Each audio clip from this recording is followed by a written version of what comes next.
नमस्कार विद्यार्थी मित्रांनो, शिक्षक भरती संदर्भामध्ये एक अत्यंत महत्त्वाची अपडेट समोर आलेली आहे। शिक्षक भरतीचा पहिला टप्पा यशस्वीरित्या पार पडणाऱ्या 2 कंपन्यांना ऑनलाईन प्रशासकीय मान्यता या ठिकाणी देण्यात आलेली आहे। त्या संदर्भामधलं शासकीय परिपत्रक आता जाहीर करण्यात आलेलं आहे। या परिपत्रकानुसार पहिली जी कंपनी होती म्हणजे अँथॉलॉजी इंटरनॅशनल प्रायव्हेट लिमिटेड या कंपनीने शिक्षक भरतीच्या पहिल्या कामापैकी एकूण 20% काम पूर्ण केलं होतं। तर दुसरी महत्त्वाची कंपनी म्हणजे तलिस्मा कोऑपरेशन प्रायव्हेट लिमिटेड या कंपनीने एकूण कामापैकी 80% काम पूर्ण केलेलं होतं। या दोन्ही कंपन्यांचे देयक सरकारकडे बाकी होते। पैकी एका कंपनीने म्हणजे अँथॉलॉजी इंटरनॅशनल प्रायव्हेट लिमिटेड या कंपनीने आपलं जे बिल आहे, देयक आहे ते सरकारकडे त्या ठिकाणी सादर केलेलं आहे। तर दुसऱ्या कंपनीचं देयक सादर करायचं बाकी आहे। मग या दोन्ही कंपन्यांच्या कामासाठी 1 वर्षाची प्रशासकीय मान्यता देण्यात आलेली आहे। त्यामुळे शिक्षक भरतीचा पुढचा टप्पा आता 100% पार पडणार आहे।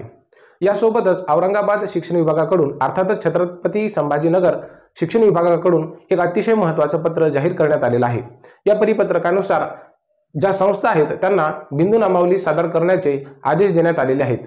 त्यामुळे ज्या संस्थांनी पहिल्या शिक्षक भरतीच्या टप्प्यामध्ये आपल्या शाळांची नोंदणी करून त्या ठिकाणी आपल्या शाळेतील रिक्त पदांचा अहवाल दिलेला नव्हता, अशा सर्व शाळा आता दुसऱ्या टप्प्यामध्ये येणार आहेत।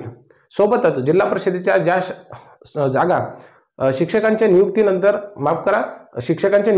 ज्या विद्यार्थ्यांनी त्या ठिकाणी जॉईन केलेलं नाहीये आणि सोबतच जी पदं रिक्त झालेली आहेत म्हणजे रिटायरमेंटनुसार, तर ही सर्व रिक्त पदं आता ह्या दुसऱ्या टप्प्यामध्ये भरली जाणार आहेत। त्यामुळे रिक्त पदांचा जो आकडा होता तो आता वाढणार आहे। सोबतच पहिल्या शिक्षक भरतीमध्ये म्हणजे पहिल्या टप्प्यामध्ये जे काही विद्यार्थी मेरिटवर होते, त्यांचे खूप जास्त मार्क होते, असे सर्व विद्यार्थी पहिल्या टप्प्यामध्ये रुजू झालेले आहेत।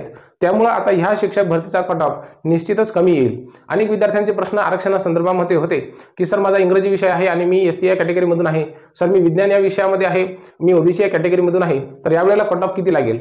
तर त्या संदर्भामधले सविस्तर व्हिडिओ आम्ही पुढे टाकण्याचा प्रयत्न करणार आहोत, जेणेकरून शिक्षक भरतीच्या संदर्भामध्ये तुमच्या मनामध्ये कुठलीही अडीअडचण राहणार नाही, कुठलीही शंका कुशंका त्या ठिकाणी राहणार नाही। तुमच्या सर्व प्रश्नांची उत्तर आम्ही स्वतः देण्याचा प्रयत्न करणार आहे। मी महेश महादेव देवळे गुरुजन ह्या YouTube चॅनलवरून सातत्याने शिक्षक भरतीचे अपडेट देण्याचा प्रयत्न करणार आहे।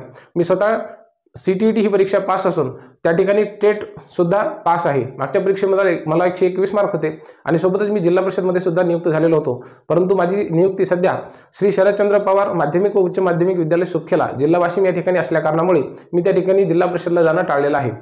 या एकंदरीत प्रोसेसमध्ये मी 5 ठिकाणी इंटरव्ह्यू सुद्धा दिलेला आहे।